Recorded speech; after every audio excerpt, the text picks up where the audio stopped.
അങ്ങനെ ഇത് നമ്മുടെ ട്രിപ്പിൻ്റെ സെക്കൻഡ് ഡേ ആണ്. അപ്പം നമുക്ക് ഈ ഒരു ദിവസം കൂടെ ഉള്ളൂ കേട്ടോ ബാക്കി. അപ്പോൾ ഈ ദിവസം കൊണ്ട് നമുക്ക് ബാക്കിയുള്ള എല്ലാ പ്ലേസും കവർ ചെയ്യണം. അപ്പോൾ രാവിലെ നമ്മളായിട്ട് ബ്രേക്ക്ഫാസ്റ്റ് ഒക്കെ കഴിച്ചു. പിന്നെ കുറച്ച് നേരം അവിടുത്തെ പ്രകൃതി ഭംഗിയൊക്കെ ആസ്വദിച്ച് നമ്മൾ പിന്നെ ഒരുപാട് ടൈം വേസ്റ്റ് ചെയ്യാനില്ലല്ലോ. അങ്ങനെ റെഡി ആയിട്ട് ബീച്ച് തപ്പി ഇറങ്ങിയതാണ്. കൂടെ നമ്മൾ കുറച്ച് അടുത്ത് കുറച്ച് ഫാമൊക്കെ ഉണ്ട്. അപ്പോൾ അത് കാണണം. ഫൈനലി ബീച്ച് കണ്ടുപിടിച്ചിട്ടുണ്ട്. ഭയങ്കര ഭംഗിയാണ് കേട്ടോ. എനിക്ക് പറയാനറിയില്ല എങ്ങനെയെന്ന്. നല്ല ഭംഗിയുണ്ട് അവിടെ കാണാൻ. അങ്ങനെ നമ്മൾ അതിൻ്റെ ഭംഗിയൊക്കെ ആസ്വദിച്ച് കുറേ ഫോട്ടോസും വീഡിയോസും ഒക്കെ എടുത്ത് അങ്ങനെ നമ്മളെല്ലാവരും കൂടെ അല്ല വന്നത്. നമ്മുടെ കുറച്ച് ഫ്രണ്ട്സ് വീട്ടിൽ വെയിറ്റ് ചെയ്യുന്നുണ്ട്. അപ്പം അവരെയും കൂടെ കൂട്ടിയിട്ട് വരാമെന്ന് വെച്ചു. ദേ ഈ വീട് കണ്ടോ? ഒരു പ്രേതാലയം പോലെ ഇല്ലേ? അങ്ങനെ തോന്നിയിട്ട് എടുത്തതാണ് കേട്ടോ ഞാൻ. പിന്നെ നമ്മൾ വീട്ടിൽ വന്നു, ഫുഡൊക്കെ കഴിച്ചു.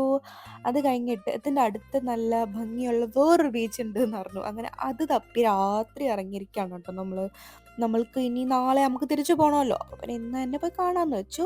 അവിടെ എത്തിയപ്പം നല്ല പെബിൾസ് ഒക്കെയുള്ള നല്ല ഭംഗിയുള്ള ബീച്ച്. പക്ഷെ നല്ല തണുപ്പായതുകൊണ്ട് നമുക്ക് ആസ്വദിക്കാനേ പറ്റിയില്ല. അങ്ങനെ ഒരുപാട് നേരം അവിടെ നിൽക്കാതെ നമ്മൾ നേരെ തിരിച്ച് വീട്ടിൽ പോയി.